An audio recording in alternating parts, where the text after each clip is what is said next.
Hello friends, आप सभी का स्वागत है आपके अपने YouTube channel maths A to Z में। इस तरह क्वेश्चन को कैसे हल किया जाता है, इससे पहले हम लोगों ने बोडमास रूल को पढ़ चुका है। इसी का यूज करके इस तरह के क्वेश्चन को हल करना सीखेंगे। तो चलिए देखते हैं किस तरह से इस क्वेश्चन को हल करेंगे। सिंप्लीफाई करते हैं, यानी यहाँ पे हम लोगों को पता है कि पहले किसका काम होगा। बोडमास रूल में B for bracket, O for off, D for division, M for multiplication, A for addition and X for subtraction होता है। और ब्रैकेट में हम बात करें तो ब्रैकेट चार प्रकार के होते हैं। Line bracket, small bracket, middle bracket और बिग ब्रैकेट होता है। जिसमें कि देखिए ये छोटा ब्रैकेट है, ये मंझला ब्रैकेट है और ये बड़ा ब्रैकेट है, और इसमें लाइन ब्रैकेट नहीं है। इस लाइन ब्रैकेट पर भी क्वेश्चन लेंगे आगे। तो चलिए देखते हैं, पहले इसे सॉल्व करते हैं। तो यहाँ पे लिखेंगे 15 लिख लेंगे। फिर है 4 ब्रैकेट, बिग ब्रैकेट है, स्टार्ट हो रहा है, इसे लिखेंगे 5 माइनस इसमें है मिडिल ब्रैकेट 3 माइनस, अब देखिए यहाँ पे है स्मॉल ब्रैकेट यानी छोटा वाला ब्रैकेट है। 4 में से 2 को घटा दीजिए, 4 में से 2 घटाएंगे तो कितना आएगा, तो यहाँ पे आ जाएगा 2। भाग का साइन दे दीजिए, 2 हो गया। देखिए इस वाले में क्या है, छोटे वाले ब्रैकेट का काम, इस ब्रैकेट का काम खत्म हो चुका है। अब लेंगे यहाँ पे मिडिल ब्रैकेट और ये बिग ब्रैकेट होगा। फिर आगे देखिए, अब आगे 15 माइनस 4, फिर है बिग ब्रैकेट दीजिए 5 माइनस, ध्यान दीजिएगा यहाँ पे। अब इस ब्रैकेट से पहले अंदर में भाग है तो हम भाग का काम कर लेते हैं पहले, यानी 3 माइनस 2 को 2 से भाग करेंगे कितना आएगा, तो 1 आ जाएगा। 1 लिख दीजिए और मिडिल ब्रैकेट है दे दीजिए, फिर बिग ब्रैकेट है वो भी दे दीजिए, इस तरह से।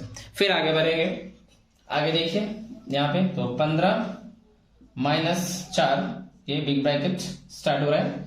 फिर यहाँ पे देख लीजिए, अब इसमें ये मंझला ब्रैकेट है उसका काम होगा, यानी 5 माइनस, इसमें देख लीजिए क्या है, अंदर में माइनस करना है, यानी 3 में से 1 को हटा दीजिए तो आ जाएगा 2। अब इस ब्रैकेट का भी काम खत्म हो गया, यहाँ पे आगे 2।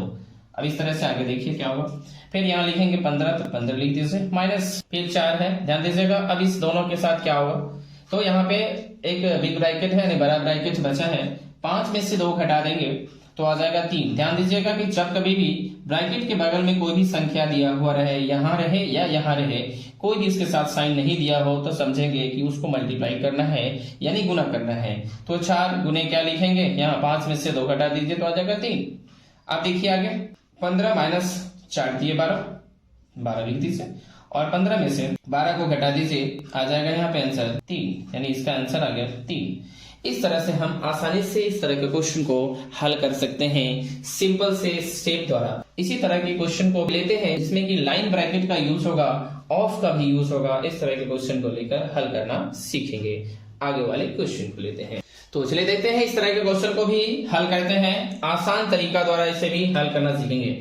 देखिए इसमें ब्रैकेट है, का है, और यहाँ पे लाइन ब्रैकेट जिसको रेखा कोष्ठक कहते हैं, इसका यूज किया गया है। इसका यूज हम लोग करेंगे और आसानी से इस तरह के क्वेश्चन को हल करेंगे। तो देखिए इसे भी हल करते हैं। इक्वल टू लिखेंगे, आगे बढ़ेंगे। फिर देखिए यहाँ पे है 80 तो लिखेंगे 80 माइनस, ध्यान दीजिएगा इसमें पहले किस ब्रैकेट का काम होगा, तो लाइन ब्रैकेट का काम करेंगे हम लोग, पहले लाइन ब्रैकेट का काम करेंगे। तो देखिए यहाँ पे जैसे वैसे लिख दीजिए, 7 प्लस 3 है, 7 प्लस 3 का है तो का लिख दीजिए, 50 है 50 लिख दीजिए। ठीक है, ध्यान दीजिएगा यहाँ पे लाइन ब्रैकेट कितना पे है, 15 और माइनस 5 पे है, यानी इसमें हम लोगों को पहले तो काम किसका करना चाहिए था, इसमें अगर ब्रैकेट दिया है तो ब्रैकेट का ही काम पहले करना होगा। तो देखिए इसमें भी ये भी ब्रैकेट ही है, लाइन ब्रैकेट है जिसको कहते हैं रेखा कोष्ठक। तो रेखा कोष्ठक का पहले काम होगा, उसके बाद छोटे ब्रैकेट, तब मंझले तब बड़े वाले का काम होता है। तो इसमें हम लोग लाइन ब्रैकेट का काम करेंगे यानी रेखा कोष्ठक का काम करेंगे। तो इसके अंदर क्या है, 15 माइनस 5 है तो 15 माइनस 5 करेंगे। यहाँ भाग है तो यहाँ पे भाग का साइन दे दीजिए ऐसे ही। फिर यहाँ 15 में से 5 को घटाइए तो आएगा यहाँ पे 10, प्लस 2 है तो प्लस 2 दे दीजिए। इसी तरह से आगे बढ़ेंगे। फिर इक्वल टू 80 यानी 80 माइनस, ध्यान दीजिएगा अब इसमें किसका काम होगा, तो ब्रैकेट का काम कर लीजिए। ये रेखा कोष्ठक का काम हो गया, अब इस छोटे वाले ब्रैकेट का काम करना है। तो हो गया 7 और 3 हो जाएगा 10, तो 10 का है तो का लिख दीजिए। फिर 50 है 50 लिखिए, भागा यहाँ पे 10 है और प्लस 2 है लिख दीजिए। फिर आगे बढ़ेंगे, यहाँ 80 लिखेंगे माइनस, अब देखिए किसका काम होना चाहिए, तो ब्रैकेट के बाद अब का काम होगा यानी ऑफ का। इसे हम का को हम ऑफ कहते हैं, यानी यहाँ पे जैसे ऑफ रहे या का लिखा हुआ आता है, हिंदी में रहेगा तो यहाँ का लिखा रहेगा, और अगर इंग्लिश मीडियम में अगर होगा तो वहां पे ऑफ लिखा होगा।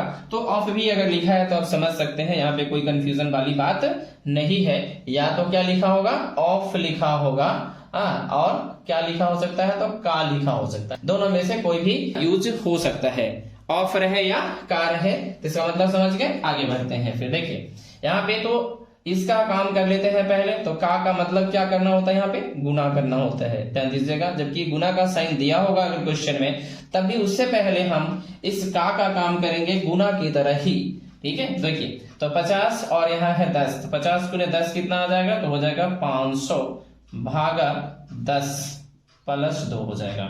आगे बढ़िए। फिर अब देखिए किसका काम होना चाहिए, यानी जोड़ घटाव है और भाग है, तो भाग का काम कर लेते हैं, यानी इसका पहले काम करते हैं। तो यहाँ पे हो जाएगा 80 माइनस 500 में 10 से भाग कर दीजिए, तो आ जाएगा यहाँ पे 50 प्लस 2 हो जाएगा। आगे बढ़िए। फिर अब देखिए किसको किसको, यानी कितने साइन है इसमें, तो प्लस है और माइनस है। तो देखिए ये प्लस में है और ये भी प्लस में है। तो बताए थे कि सेम साइन वाले को जोड़ देते हैं, डिफरेंट वाले को घटाते हैं। तो देखिए सेम को एक जगह कर लेते हैं पहले। 80 और 2 कितना हो जाएगा, तो 82 हो जाएगा, और माइनस 50 लिख दीजिए, माइनस 50। अब क्या करना होगा, तो 82 में से 50 को घटा देना है। 82 में से 50 को घटा दीजिए, कितना होगा, 2 में से 0 गया तो आ गया 2, 8 में से 5 गया तो आ जाएगा 3, यानी हो गया 32। इसका आंसर आ गया, यानी इसको हल किए तो इसका आंसर आ गया 32। तो इस तरह से हम लोग आसानी से बोर्ड मास रूल का यूज करके और इस तरह के क्वेश्चन को हल कर सकते हैं आसानी से कम समय में। तो इसी तरह से आगे फिर देखते रहेंगे इसी तरह के क्वेश्चन, जिसमें कि भिन्न परिमित संख्या भिन्नात्मक रहेगा, भिन्न के फॉर्म में रहेगा, उसे भी हम लोग सिंप्लीफाई करना सीखेंगे। बड़े से बड़े क्वेश्चन को, थोड़ा ऊपर स्तर के क्वेश्चन को भी हम देखेंगे और आप आसानी से सॉल्व कर पाएंगे। इस तरह से सिखलाएंगे कि आप आसानी से बड़े क्वेश्चन को सिंपल तरीके से बना सकते हैं। इस तरह का सिंप्लीफिकेशन आपके लिए कुछ भी नहीं है, एकदम इजी वे में आप इसे बना सकते हैं। तो इसी विश्वास के साथ फिर मिलते हैं अगले वीडियो में। अगर वीडियो अच्छा लगा हो तो वीडियो को लाइक करें, शेयर करें। अगर चैनल पर नए हैं तो चैनल को सब्सक्राइब करके बेल आइकन को जरूर दबा लीजिएगा, जिससे कि आने वाले नए वीडियो का नोटिफिकेशन आपको जल्दी और सबसे पहले मिल पाएगा।